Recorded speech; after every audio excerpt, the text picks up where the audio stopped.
आज हम प्रोनाउन का टॉपिक डिस्कस करेंगे। देखो प्रोनाउन प्रोनाउन क्या होता है। प्रोनाउन का मतलब है, हिंदी में इसको बोलेंगे सर्वनाम। मतलब the words used in place of noun is called pronoun. यानी जो शब्द नाउन की जगह यूज किए जाते हैं उन्हें क्या कहते हैं, प्रोनाउन बोलते हैं। जैसे मैंने लिखा Ram is a good boy, Ram is honest,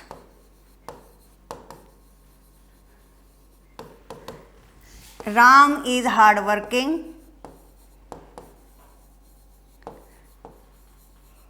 अब जैसे मैंने ये 3 सेंटेंस लिखे हैं, बार बार राम आ रहा है, बाई चांस बड़ा नाम होता सत्यनारायण हरिश्चंद्र तो बोलने में डिफिकल्टी आती। तो यहाँ पे जो सेकंड नंबर पे राम आया है उसकी जगह मैं क्या लिख सकती हूँ, ही। तो ही क्या होगा, प्रोनाउन होगा। अब थर्ड वाले सेंटेंस में भी क्या लिख सकते हैं, ही। तो ही क्या है, प्रोनाउन है। अब लड़की होती तो हम क्या लिख देते, सी लिख देते।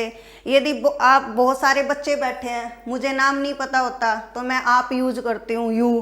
तो ये सारी चीज़ें क्या है, प्रोनाउन है। भाई नाम की जगह जो भी वर्ड यूज किया जाएगा उसे क्या बोलेंगे, प्रोनाउन। क्लियर। अब प्रोनाउन के यदि आप टाइप की बात करें तो प्रोनाउन 12 टाइप के होते हैं। ठीक है, टाइप थोड़े ज़्यादा हैं लेकिन बहुत इजी होंगे। देखो जैसे फर्स्ट टाइप क्या है, पर्सनल प्रोनाउन। पर्सनल प्रोनाउन क्या होता है, पर्सनल प्रोनाउन का हिंदी में मीनिंग है पुरुषवाचक सर्वनाम। अब देखो 12 टाइप है, हम सबके हिंदी में मीनिंग भी पता करेंगे क्योंकि टाइप ज़्यादा है। थोड़ा हिंदी में मीनिंग पता होगा तो आप रिलेट कर सकेंगे भाई ये वर्ड इसके अंदर आएगा, क्योंकि 12 के 12 टाइप में हर एक में अलग अलग वर्ड्स हैं। अब जैसे जो ये फर्स्ट है ये क्या है, पर्सनल प्रोनाउन, पुरुषवाचक सर्वनाम। अब पुरुषवाचक सर्वनाम क्या होता है, पर्सनल प्रोनाउन क्या है, पर्सनल प्रोनाउन का मतलब है स्पीकर, लिसनर और अदर्स।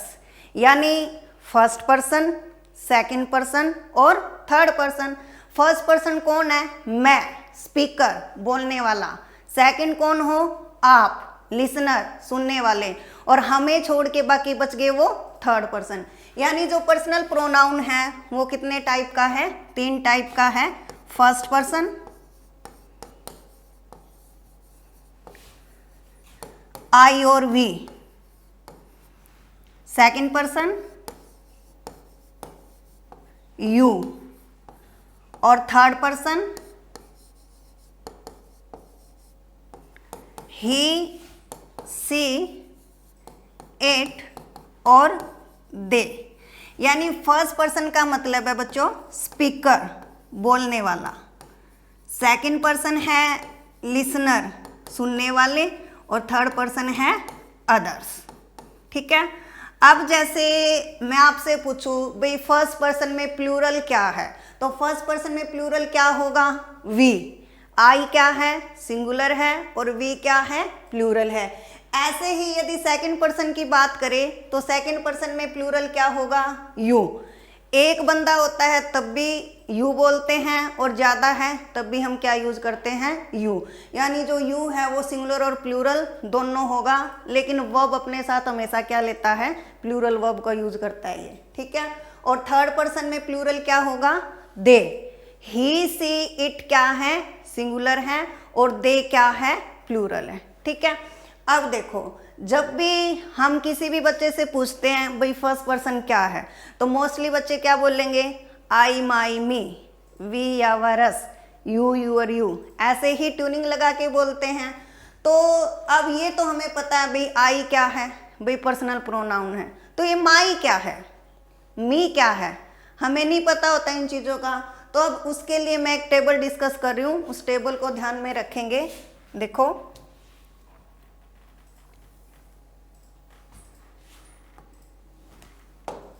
पहले सब्जेक्टिव केस, एक टेबल ड्रॉ कर रहे हैं ਆਪਾਂ सब्जेक्टिव केस। सेकंड कॉलम बनाएंगे पोजेसिव एडजेक्टिव।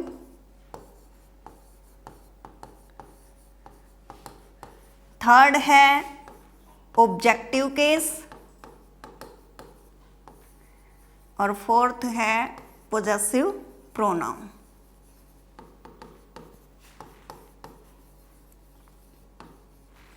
ठीक है, अब अपने पर्सन लिखते हैं। थोड़ी देर पहले बताया था फर्स्ट पर्सन, सेकंड पर्सन और थर्ड पर्सन, यानी I, my, me, mine, we, our, us, ours, you, your, you, yours, he, his, him, his, she, her, hers, it, its, it, crows, they, their, them, theirs। ठीक है, अब हम ये table याद रखेंगे। आई और वी क्या है? First person. यू क्या है? Second person. और ही, सी, इट क्या है? Third person. ठीक है, अब आपसे पूछे भाई मी क्या है, तो हम बता सकते हैं मी क्या है? ऑब्जेक्टिव केस है। किसका? आई का। अब आपसे कोई पूछे भाई योर क्या है, तो हम बता सकते हैं योर क्या है? पोजेसिव एडजेक्टिव है। किसका? यू का। ठीक है, तो ये टेबल हमें ध्यान रखनी पड़ेगी। और अब पर्सनल प्रोनाउन के अंदर आपको सब्जेक्टिव केस और ऑब्जेक्टिव केस के बारे में पता होना चाहिए, क्योंकि अब हम कॉमन एरर डिस्कस करेंगे पर्सनल प्रोनाउन से रिलेटेड, तो वहाँ पे काम आएंगे। ठीक है, अब यदि मैं जहाँ पे भी ये बोलूँ भाई यहाँ सब्जेक्टिव केस का यूज होगा, तो आपको पता होना चाहिए भी madam I, we, you, he, she, it, they की बात कर रहे हैं। यदि मैं ये बोलूँ भाई यहाँ पे ऑब्जेक्टिव केस आएगा, तो आपको पता होना चाहिए भाई मी, us, you, him, her, it और देम की बात हो रही है। ठीक है, तो अब देखो आप कॉमन एरर डिस्कस करेंगे पर्सनल प्रोनाउन से रिलेटेड।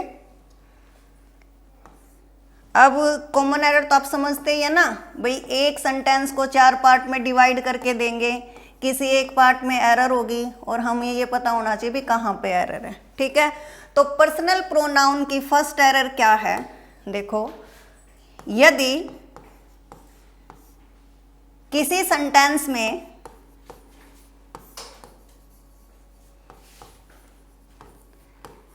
तीनों पर्सन इकट्ठे हैं,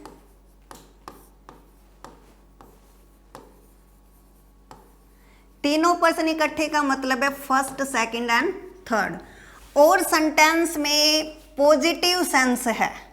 पॉजिटिव सेंस का क्या मीनिंग है? सेंटेंस में कोई बुरी बात न हो, अच्छी बात हो, तो एक पैटर्न फॉलो करेंगे 2, 3, 1 का।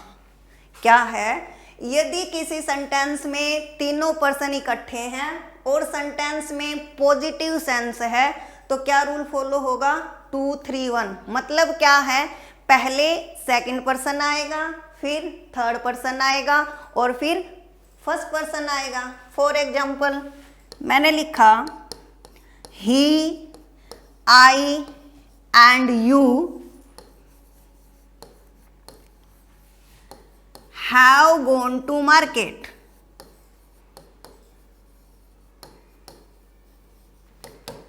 He, I and you have gone to market. अब चेक करते हैं भाई एरर कहाँ पे है। देखो, ही कौन सा पर्सन है? Third person. आई कौन सा पर्सन है? First person. और यू कौन सा पर्सन है? Second person. अब तीनों पर्सन इकट्ठे हैं। अब सेंटेंस में क्या बोल रहा है कि वो मार्केट गए हैं, तो मार्केट जाना कोई बुरी बात नहीं है, पॉजिटिव सेंस है, तो पैटर्न कौन सा फॉलो करेंगे? 2, 3, 1 का। लेकिन यहाँ पे क्या है? 3, 1, 2 का, तो गलत होगा। अब इसको ठीक अरेंज करते हैं। पहले क्या आएगा? Second person. सेकंड पर्सन क्या है? यू। उसके बाद क्या आएगा, थर्ड पर्सन। थर्ड पर्सन क्या है बच्चों यहाँ पे, ही। फिर कौन सा पर्सन आएगा, फर्स्ट पर्सन, यानी I have gone to market. ठीक है। अब इस सेंटेंस में क्या था, तीनों पर्सन इकट्ठे थे और सेंटेंस में पॉजिटिव सेंस थी, तो एक पैटर्न फॉलो किया हमने 2 3 1 का, यानी you, he and I have gone to market. Clear. अब देखो एक चीज ध्यान में रखेंगे, जब भी यदि आप एग्जाम की बात करें तो यदि इस रूल से कभी भी क्वेश्चन पूछा गया है तो कभी भी 3 पर्सन नहीं देते, हमेशा कितने पर्सन से आता है, 2 से। अब हमें 3 का तो पता है अभी 2 3 1 का पैटर्न फॉलो होगा। बाई चांस एग्जाम में यदि 2 पर्सन आ जाए फिर क्या करेंगे, देखो हमें 3 का पता है तो आप इसकी 2 की पॉसिबिलिटी बना सकते हैं। कैसे, मतलब सीधा सीधा चलना, उल्टा नहीं चलेंगे। मीन्स पहले 2 3 ले लो, या फिर 3 1, या फिर 2 1। यदि 2 पर्सन दे रखे हैं तो उनकी ये 3 पॉसिबिलिटी हो जाएगी। अब आप इसको 1 3 मत कर देना, यदि उल्टे चलेंगे तो पैटर्न गलत हो जाएगा। यदि बाई चांस किसी सेंटेंस में 2 पर्सन है और सेंटेंस में पॉजिटिव सेंस है तो हम क्या पैटर्न फॉलो करेंगे, 2 3 3 1 और 2 1 का। जैसे मैंने लिखा I, John and Harry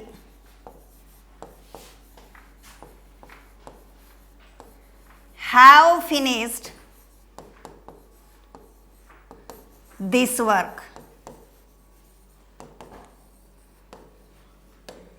I, John and Harry have finished this work. अब चेक करते हैं इस सेंटेंस में क्या गड़बड़ है। अब मैंने देखा भाई आई कौन सा पर्सन है, फर्स्ट पर्सन।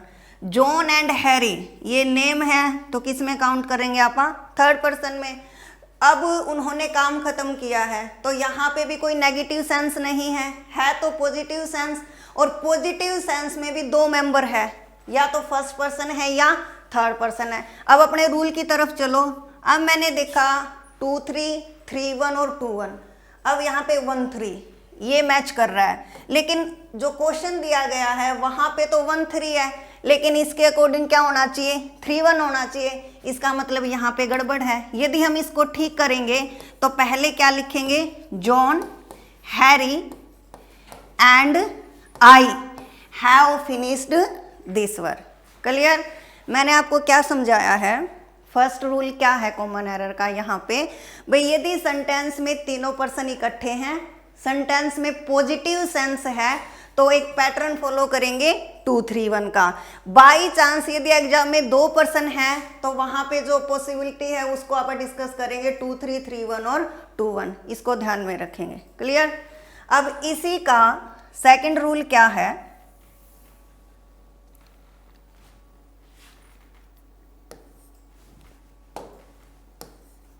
यदि सेंटेंस में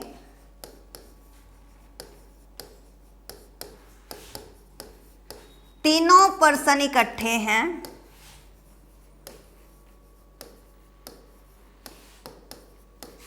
और नेगेटिव सेंस है। अब जो फर्स्ट रूल था बच्चों उसमें पॉजिटिव सेंस का जिक्र था, यहाँ पे क्या है, नेगेटिव सेंस है, तो एक पैटर्न फॉलो करेंगे 1 2 3 का। किसका, 1 2 3 का। ठीक है। नेगेटिव सेंस का मीनिंग क्या है, कोई मिस्टेक कर रखी हो, कोई क्राइम कर रखा हो तो वो किस में काउंट होंगे, नेगेटिव सेंस में काउंट होंगे। जैसे मैंने लिखा you, I and he have made a blunder, have made a blunder।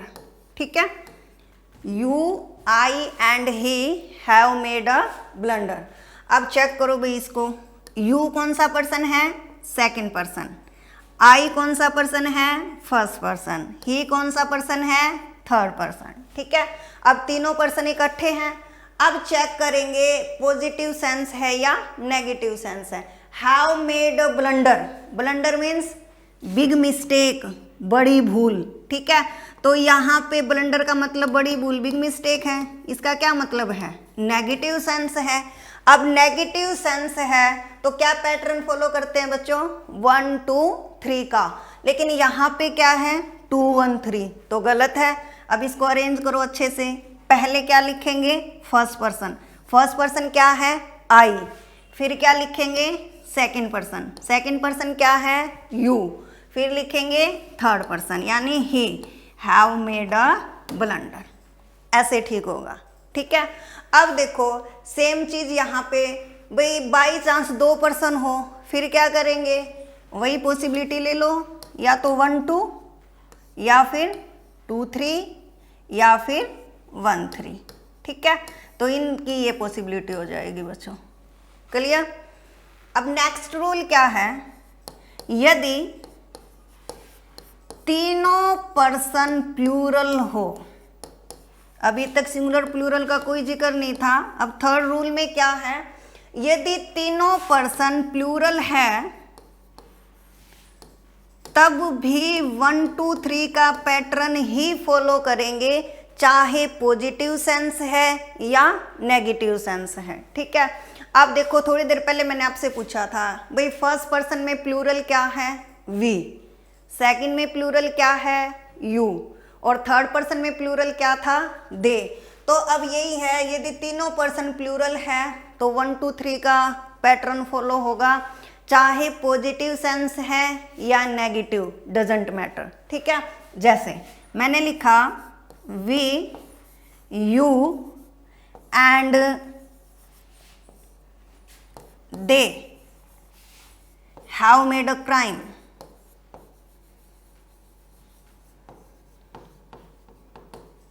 क्या है we you and they have made a crime. अब देखो बच्चों, वी कौन सा पर्सन है, फर्स्ट पर्सन, यू कौन सा पर्सन है, सेकंड पर्सन, दे कौन सा पर्सन है, थर्ड पर्सन, ठीक है।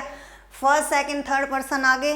अब मैंने देखा भी तीनों प्लूरल है, वी भी प्लूरल है, यू भी प्लूरल है, दे भी प्लूरल है, इट मीन्स पैटर्न 1 2 3 का फॉलो होगा। यहाँ पे क्या है, यहाँ पे भी 1 2 3 है, इसका मतलब ये सेंटेंस ठीक है।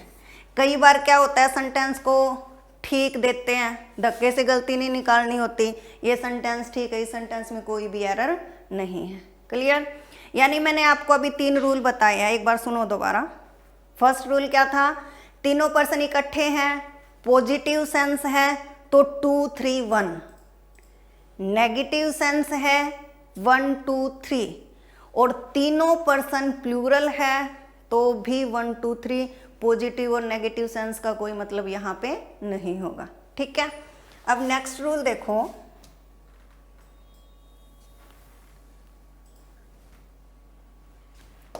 फोर्थ रूल क्या है, यदि किसी भी सेंटेंस में लेट, लाइक, बिटवीन,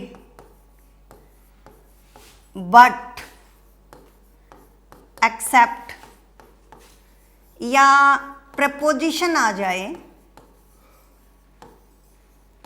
यदि किसी भी सेंटेंस में let, like, between, but, except या प्रपोजिशन आ जाए तो उसके तुरंत बाद ऑब्जेक्टिव केस का यूज होगा, ठीक है। क्या है, let, like, between, but, except and preposition के तुरंत बाद हमेशा किसका यूज होगा, ऑब्जेक्टिव केस का। अब ऑब्जेक्टिव केस का नाम आते हमारे माइंड में वो टेबल आनी चाहिए भाई, ठीक है। ऑब्जेक्टिव केस क्या है, me, us, you, him, her, it और देम, ये सारी चीजें क्या हैं, ऑब्जेक्टिव केस है। Me, us, you, him, her, it और देम, ठीक है। अब देखो एग्जाम्पल, जैसे मैंने लिखा लेट आई प्ले, राइट और wrong, late I play.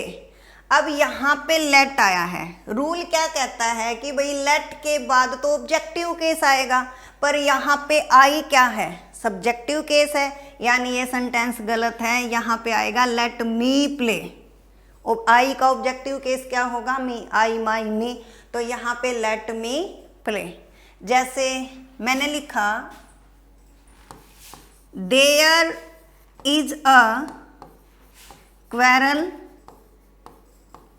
Between you and he. अभी सेंटेंस में एरर बतानी है भाई, there is a quarrel between you and he.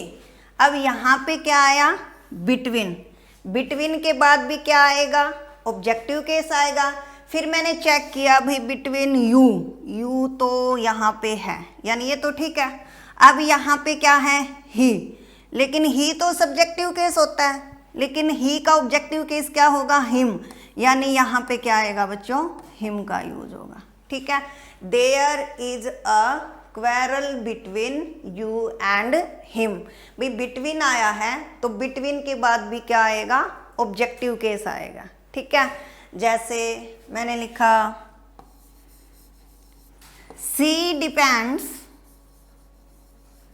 On I. See depends on I.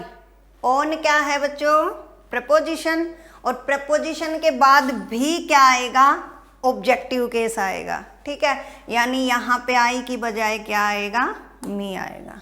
ठीक है भाई, यदि किसी भी सेंटेंस में let, like, between, but, except या प्रपोजिशन आ जाए तो उसके बाद हमेशा ऑब्जेक्टिव केस का यूज होगा। ऑब्जेक्टिव केस का मतलब है me, us, you, him, her, it और देम। ठीक है। लेकिन एक चीज याद रखेंगे, ध्यान देंगे, बट के बारे में एक खास बात है। जो ये बट है, बट कंजक्शन का भी काम करता है और बट प्रपोजिशन भी होगा। ठीक है। ध्यान देंगे, अलग कॉन्सेप्ट है क्या? जो बट है वो कंजंक्शन का भी काम करेगा और प्रपोजिशन का भी। 100% यदि वो प्रपोजिशन है तो ऑब्जेक्टिव केस आएगा, नो डाउट। हमने रूल में भी किया है ना, ऑब्जेक्टिव केस आएगा। लेकिन यदि बट का यूज कंजक्शन की तरह हुआ है तो इसके साथ हमेशा सब्जेक्टिव केस का यूज होगा, याद रखेंगे। ठीक है। अब हमें कैसे पता चलेगा कि बट कंजक्शन का काम कर रहा है या प्रपोजिशन का? तो देखो, जब भी बट कंजक्शन का काम करेगा तो इसका यूज वर्ब से पहले मिलेगा।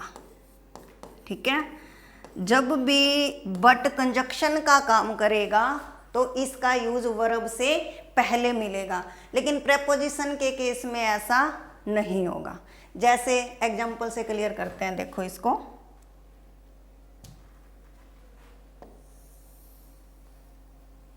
देखो मैंने लिखा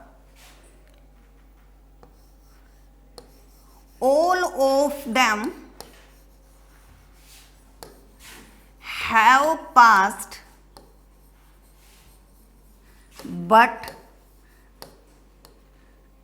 आई और मी में से देखते हैं क्या आएगा। ठीक है।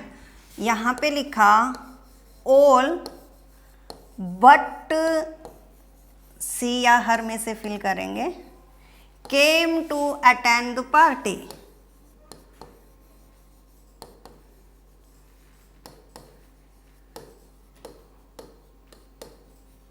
देखो ध्यान से, क्या बोला हमने? जो बट है वो कंजक्शन और प्रपोजिशन दोनों होता है। अब मुझे कैसे पता चलेगा प्रपोजिशन है या कंजक्शन है?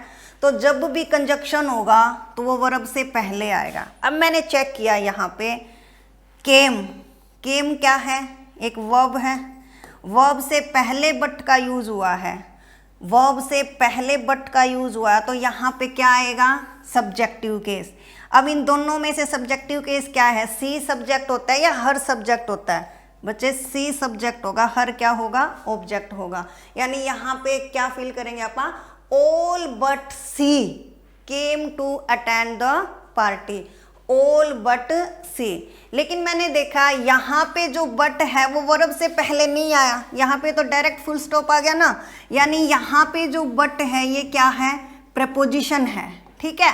प्रेपोजिशन है तो इसके बाद क्या आएगा, ऑब्जेक्टिव केस आएगा, यानी मी आएगा। तो आप इसको थोड़ा ध्यान में रखेंगे। जो बट है वो कंजक्शन एंड प्रेपोजिशन दोनों होता है। कंजक्शन होगा तो सब्जेक्टिव केस, प्रेपोजिशन होगा तो ऑब्जेक्टिव केस आएगा। क्लियर। अब नेक्स्ट रूल देखो बच्चे,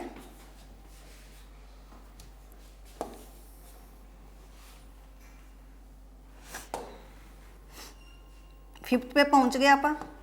यदि दो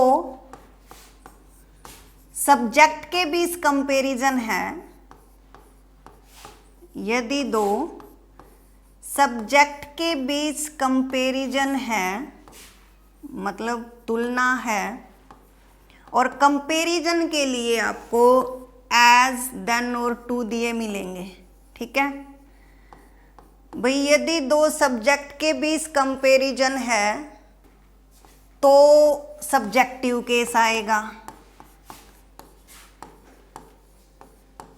सब्जेक्टिव केस का क्या मतलब है, I, we, you, he, she, it और दे। ठीक है, I, we, you, he, she, it और दे। और यदि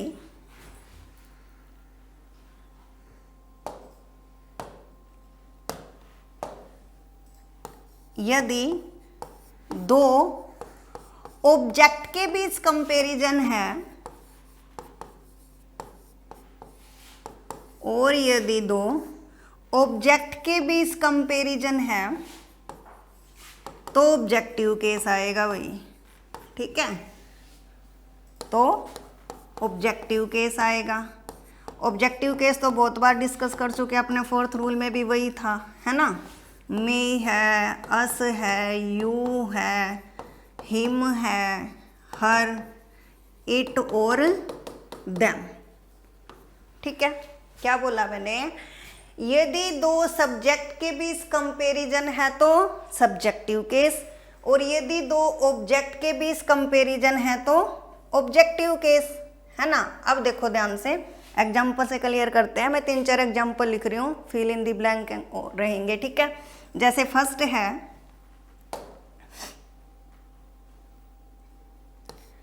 ही is as fast as blank. I, my, me से फिल करना है भाई। जैसे I know you as much as he, his, him में से भरेंगे भाई। ठीक है,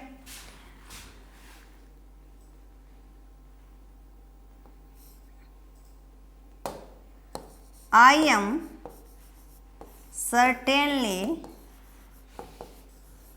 better than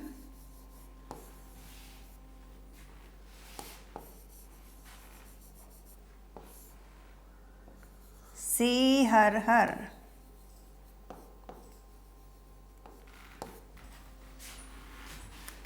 You praise me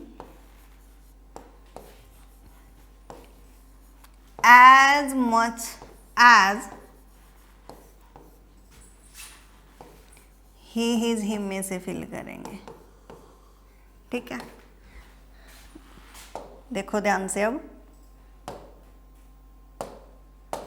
क्या है, he is as fast as blank। I, my, me में से फिल करना है। अब पहले तो हम इंग्लिश पढ़ रहे हैं, तो इंग्लिश में किसी भी सेंटेंस का यदि नॉर्मल स्ट्रक्चर की बात करें हम, तो क्या होता है, सब्जेक्ट, वर्ब और ऑब्जेक्ट। यानी हमें यदि मेन वर्ब का पता है तो हम बता सकते हैं भी मेन वर्ब से पहले वाली चीज क्या होगी, सब्जेक्ट होगी, और बाद वाली क्या होगी, ऑब्जेक्ट होगी। ठीक है, अब देखो यदि मैं यहाँ पे ही की बात करूँ तो ही क्या है, सब्जेक्टिव केस है, हमें अच्छे से पता है। देखो यहाँ पे लिख भी रखा है भाई, सब्जेक्टिव केस क्या है, I, we, you, he, she, it और दे। ठीक है भाई, यहाँ पे ही क्या है, सब्जेक्ट है, इज क्या है, वर्ब है। ठीक है, अब थोड़ा इसको समझते हैं। He is as fast as blank, कि भाई वह उतना ही तेज है जितना मैं। भाई वह और मेरे बीच कंपैरिजन है, यही बोल रहा है ना भाई, he is as fast as, वह उतना ही तेज है जितना मैं। वह और मेरे बीच कंपैरिजन है। फिर मैंने चेक किया यहाँ पे जो वह आया है वो क्या है, भी मैंने देखा वह क्या है, सब्जेक्ट है। सब्जेक्ट है तो 100% यहाँ पे सब्जेक्टिव केस आएगा। भाई दो सब्जेक्ट के बीच में कंपैरिजन होगी तो क्या आएगा, सब्जेक्टिव केस आएगा। और इनमें से सब्जेक्टिव केस क्या है, आई, तो यहाँ पे क्या आएगा, आई आएगा। ठीक है, कि भाई he is as fast as blank, I my me में से क्या आएगा, आई आएगा। यदि मैं ये बोलूं आई नो यू, आई क्या है, सब्जेक्ट है, नो क्या है, वर्ब है, और यू क्या है, वर्ब के बाद क्या आएगा बच्चे, ऑब्जेक्ट आएगा। ठीक है, भाई आई नो यू, मैं तुम्हें उतना ही जानती हूं जितना कि उसको। अब यहाँ पे आई नो यू, मैं तुम्हें उतना ही जानती हूं जितना कि उसको। अब मैं तो जानती हूं, मेरा रोल तो खत्म। अब कंपैरिजन किसके बीच है, यू के बीच और आगे जो भी आएगा। भाई मैं तो जानती हूं, मेरा रोल तो खत्म है। भाई आई नो यू, मैं तुम्हें उतना ही जानती हूं जितना कि उसको। अब मैंने देखा यू क्या है, ऑब्जेक्ट है, तो यहाँ पे भी क्या आएगा, ऑब्जेक्ट आएगा। और यहाँ पे ऑब्जेक्ट में क्या आएगा, ही हिज हिम में से क्या आएगा बच्चे, हिम आएगा। ठीक है, तो यहाँ पे हिम आएगा। आई नो यू, मैं तुम्हें उतना ही जानती हूं जितना कि उसको, तो as much as him. Clear. अब नेक्स्ट देखो, I am certainly better than blank. I क्या है, सब्जेक्ट है, एम क्या है, वर्ब है। ठीक है, मैं उससे बेटर हूं, निश्चित रूप से मैं उससे क्या हूं, बेटर हूं। तो मेरे और उसके बीच कंपैरिजन है। मेरे क्या है, आई सब्जेक्ट है, तो यहाँ पे भी क्या आएगा बच्चे, सब्जेक्ट आएगा। और इसमें सब्जेक्ट क्या है, सी है। ठीक है, ध्यान देंगे। यू प्रेज मी, पहले मैं सब्जेक्ट वर्ब और ऑब्जेक्ट लिख लेती हूँ ताकि मैं श्योर हो जाऊं भी मैं ठीक कर रही हूँ या गलत कर रही हूँ। ठीक है, अब मैंने देखा यू क्या है बच्चे, सब्जेक्ट है, प्रेज क्या है, वर्ब है, मी क्या है, ऑब्जेक्ट है।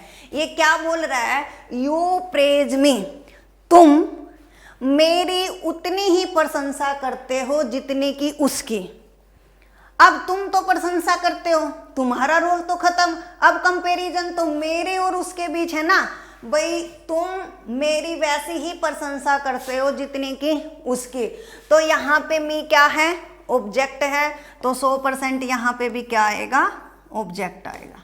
ठीक है, देखो बच्चों मैंने पूरी कोशिश की आपको समझाने की, आई होप समझ भी आया होगा। देखो हिंदी में भी बता दिया मैंने, इंग्लिश में भी बता दिया।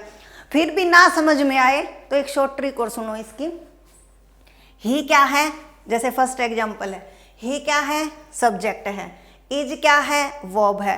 यदि ही सब्जेक्ट है, इज वर्ब है, उसके बाद वर्ब के बाद क्या आना चाहिए, ऑब्जेक्ट आना चाहिए। पर मैंने देखा यहाँ तो कंपैरिजन वर्ड है, ऑब्जेक्ट है ही नहीं।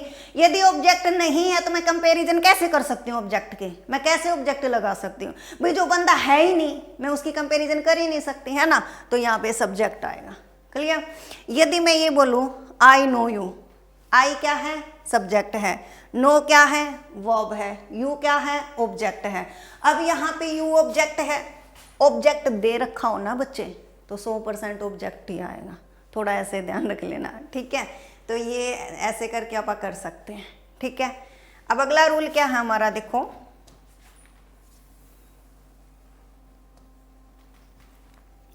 यदि किसी भी सेंटेंस में it I as a subject, यदि किसी भी सेंटेंस में इट का यूज हुआ स्टार्टिंग में एज ए सब्जेक्ट और उसके बाद बी की कोई भी फॉर्म है, बी की फॉर्म का मतलब है is am are, was were या बीन।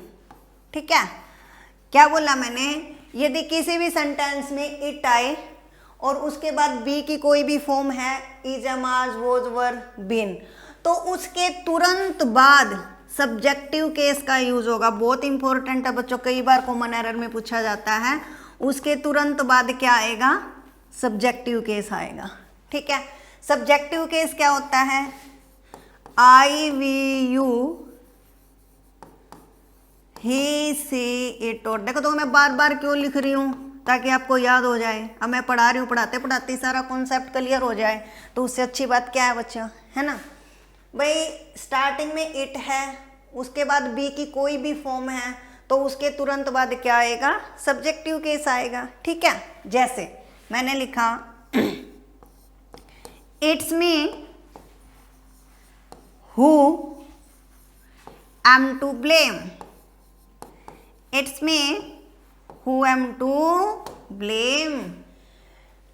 अब देखो सेंटेंस में एरर ढूंढनी है। ठीक है, अब मैंने देखा इट स्टार्टिंग में आ गया, इट के बाद बी की फॉर्म आ गई इज, तो उसके बाद क्या आएगा, सब्जेक्टिव केस आएगा।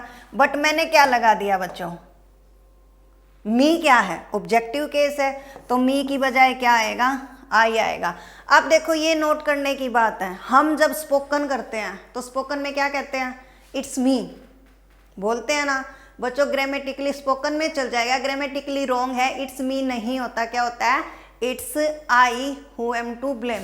और एक बात और याद रखनी है, यहाँ पे जब भी कोई प्रोनाउन आता है ना, तो जो ये वर्ब आएगी वो इसके अकॉर्डिंग आएगी, आई के। आई था तो मैंने क्या लगा दिया, एम। यदि यहाँ पे सी होता तो मैं क्या लगा देती, इज। जैसे एक एग्जांपल और देख लो, कोई बात नहीं। जैसे मैंने लिखा it is see who is wearing a new dress। ठीक है, it is she who is wearing a new dress। अब मैंने देखा it is, यहाँ पे क्या आया बच्चे, it is she, कोई बात नहीं, सी क्या है, सब्जेक्ट है, तो ये तो सेंटेंस ठीक है। मैं इस सेंटेंस में आपको क्या बताना चाहती हूँ, यहाँ पे जो प्रोनाउन आया है, रिलेटिव प्रोनाउन के जो ये उसके बाद जो वर्ब आएगी वो इसके अकॉर्डिंग आएगी। अब सी था तो क्या आ गया, इज, और आई था तो क्या आ गया बच्चे, एम आ गया। क्लियर, तो ये क्या रूल था, इट के बाद बी, उसके बाद क्या आएगा, सब्जेक्टिव केस आएगा। ठीक है, अब देखो बच्चे, देखो हम पर्सनल प्रोनाउन डिस्कस कर रहे हैं। ठीक है, आपको एक बात बता दूं मैं, सिर्फ पर्सनल प्रोनाउन ही इतना लेंथी है जिसमें 6-7 रूल रहेंगे, अदरवाइज है ना ये इतने टफ नहीं होते। बाकी आगे आप करेंगे ना तो बहुत इजी लगेगा आपको। अब ये थोड़े रूल ज़्यादा हैं इसके, बट इजी है, थोड़ा सा ध्यान देने की ज़रूरत है, उसी में पता चल जाएगा क्या है क्या नहीं है। ठीक है, अब मैंने प्रोनाउन के 6 रूल डिस्कस किए हैं, देखो कितने ईजी हैं। अब 1 मिनट में कवर करते हैं। पहला रूल क्या था, यदि तीनों पर्सन इकट्ठे हैं, पॉजिटिव सेंस है तो 1 2 3 2 3 1, नेगेटिव है 1 2 3, तीनों पर्सन प्लूरल है तब भी 1 2 3, let like between but except and preposition के बाद ऑब्जेक्टिव केस, यदि 2 सब्जेक्ट के बीच कंपैरिजन है तो सब्जेक्टिव केस, 2 ऑब्जेक्ट के बीच कंपैरिजन है तो ऑब्जेक्टिव केस, इट के बाद बी की कोई भी फॉर्म हो तो उसके तुरंत बाद क्या आएगा, सब्जेक्टिव केस आएगा। अब देखो कितना जल्दी हो गया, है ना, आगे हो गए समझ में। नेक्स्ट देखो, नेक्स्ट में भी क्या है, वेरी वेरी इंपॉर्टेंट, मैं 2-3 सेंटेंस लिख रही हूँ। ठीक है, फिर उसके जरिए पर डिस्कस करेंगे मैं क्या आपको बस सिखाना चाहती हूँ। जैसे मैंने लिखा he, you and I have done work। Fill in the blank में है बच्चे, यहाँ पे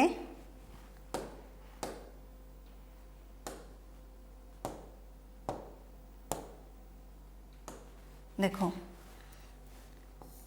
him, your, their, our। ठीक है, जिसको स्किप कर दो, ये 3 ऑप्शन है, योर, दियर आवर। अब इसमें से क्या फिल करेंगे, यहाँ पे हम प्रोनाउन डिस्कस कर रहे हैं। अब तीनों पर्सन दे रखे हैं, है ना, तीनों पर्सन में यहाँ पे योर आएगा, दियर आएगा या और आएगा। अब कंफ्यूजन हो सकती है ना, भाई ही आया है तो हिज आ सकता है, यू आया तो यूर भी आ सकता है, आई आया है तो माई, या एक ऑप्शन माई ले लो हिम की बजाय, भाई माई भी आ सकता है। ठीक है, हम ऐसा सोच सकते हैं ना, भाई ही है यहाँ पे, देखो एक बार मैंने इसके ऑप्शन आपके लिए क्या क्या लिए, देखो ही, यू एंड आई के लिए ऑप्शन आपके पास माई, योर, दियर और अवर, इसमें से फिल करना है। अब कंफ्यूजन में हो जाएंगे, कई बच्चे क्या सोचेंगे, भाई 3 पर्सन है, ज़्यादा हैं तो दियर लगा दें, है ना। अब देखो एक चीज़ आप हमेशा याद रखोगे, जो हमने 3 पर्सन किए ना, फर्स्ट पर्सन, सेकंड पर्सन और थर्ड पर्सन, रियल में क्या मीनिंग है भाई, सबसे पहले प्रेफरेंस देनी है फर्स्ट पर्सन को। ठीक है, अब देखो सबसे पहले क्या आता है, फर्स्ट पर्सन, फिर क्या आता है सेकंड पर्सन, फिर क्या आता है थर्ड पर्सन, इन्हीं के अकॉर्डिंग आपको प्रेफरेंस मिलेगी। अब इनमें भी मैं किसकी बात कर रही हूँ, बहुवचन की। यदि मैं आपसे ये बोलूँ फर्स्ट पर्सन में प्लूरल क्या है, तो सबको पता है प्लूरल क्या है, वी, तो वी के लिए हम प्रोनाउन क्या यूज करेंगे, आवर। सेकंड पर्सन में यू है, यू के लिए आप क्या यूज करेंगे, योर। और थर्ड पर्सन में प्लूरल क्या है, दे के लिए क्या यूज करेंगे, दियर। यानी ये चीज तो कंफर्म है, यदि फर्स्ट पर्सन, यदि 2 बंदे दे रखे हैं और 2 बंदों में प्रेफरेंस मेरे को फर्स्ट पर्सन को देनी है, और फर्स्ट पर्सन में प्रेफरेंस फर्स्ट पर्सन को मिलेगी, और फर्स्ट पर्सन का प्लूरल प्रोनाउन क्या होगा, अवर होगा। सेकंड पर्सन का प्लूरल प्रोनाउन योर होगा, थर्ड पर्सन का दियर होगा। अब मैंने देखा ही, यू एंड आई, ये तीनों इकट्ठे दे रखे हैं। अब 3 बंदे हैं तो मुझे पक्का पता है यहाँ पे बहुवचन आएगा, है ना, प्लूरल आएगा। अब मेरे को ये देखना है भाई प्लूरल में यूर लिखूं या आई लिखूं। अब मेरे को पता है, अब 3 पर्सन है तो प्रेफरेंस किसको मिलेगी, आई को, फर्स्ट पर्सन को। और फर्स्ट पर्सन का प्लूरल प्रोनाउन क्या होता है, अवर। मैं माई नहीं लगाऊंगी, क्यों, माई का मतलब तो एक हो गया मेरे को, तो अब ये 3 बंदे हैं तो बहुवचन चाहिए ना, और प्लूरल प्रोनाउन क्या होता है, अवर होता है। तो यहाँ पे करेक्ट आंसर क्या होगा, अवर होगा। ठीक है, बाई चांस यहाँ पे ये होता ही एंड यू। अब मैं आपको बोलूं बच्चों यहाँ पे बताओ क्या आएगा, तो हम देखेंगे ही एंड यू 2 ही पर्सन है और 2 पर्सन है, ये थर्ड पर्सन है, ये सेकंड है। प्रेफरेंस सेकंड को मिलेगी या थर्ड को, मेरे को पक्का पता है सेकंड को मिलेगी। और सेकंड पर्सन का प्लूरल प्रोनाउन क्या होगा, योर होगा, तो यहाँ पे मैं योर लिखूंगी। ठीक है, यदि आई एंड यू है तब भी बच्चे मैं क्या लिखूंगी, आई एंड यू है। अब मैंने देखा I first person, you second, preference किसको मिलेगी, आई वाले को, फर्स्ट पर्सन को। और फर्स्ट पर्सन का प्लूरल प्रोनाउन क्या होता है, अवर। मैं माई लगा दूंगी तो गलत हो जाएगा, क्योंकि माई तो एक बंदे के लिए आएगा, मेरे को तो 2 बंदे दे रखे हैं, तो 2 के लिए फर्स्ट पर्सन के अंदर ही प्लूरल प्रोनाउन क्या होगा, अवर होगा। ठीक है, तो बार बार एग्जाम में पूछे जाने वाली चीज है बच्चे, ये ध्यान से करेंगे। ठीक है, अब नेक्स्ट देखो,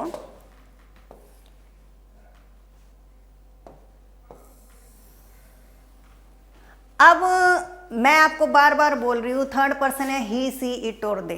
ठीक है, तो एक चीज और ध्यान में रखेंगे, जो ये इट है, इट का यूज कहाँ कहाँ होता है।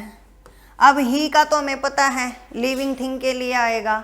अब यहाँ पे क्या है, इट का यूज कहाँ होगा, देखो पहला यूज क्या है इट का, जो इट है उसका यूज कंट्री के लिए, एनिमल के लिए, ठीक है, बेबी के लिए किसका यूज होता है, इट का। कंट्री, एनिमल्स, बेबी और नॉन लिविंग थिंग्स। अब लिविंग थिंग्स के लिए तो ही आ जाएगा ना, नॉन लिविंग थिंग्स, यानी हिंदी में बोलूं तो देश, पशु, बेबी, नॉन लिविंग थिंग्स के लिए क्या आता है, इट। ठीक है, जैसे मैंने लिखा America is a developed country,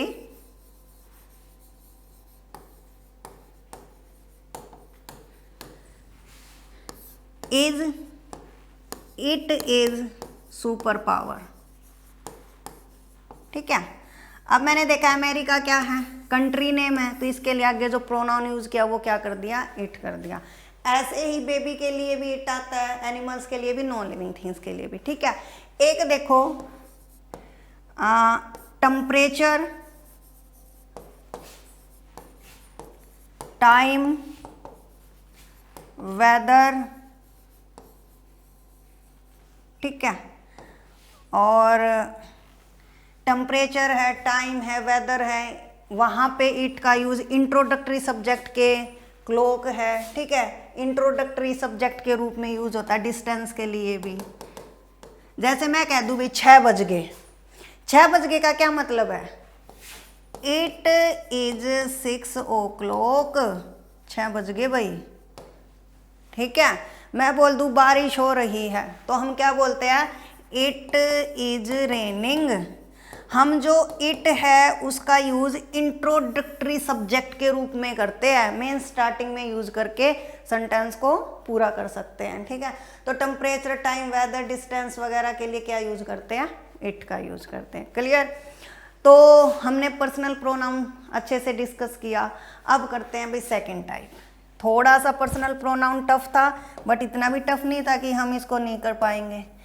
इतना इजी तरीके से समझाया है बच्चे। ठीक है, तो आप इसको ध्यान से करेंगे, दोबारा करके देखेंगे, क्योंकि कोई भी चीज़ है ना एक बार में नहीं आती, 2-3 बार करना पड़ता है बच्चे किसी भी चीज़ को।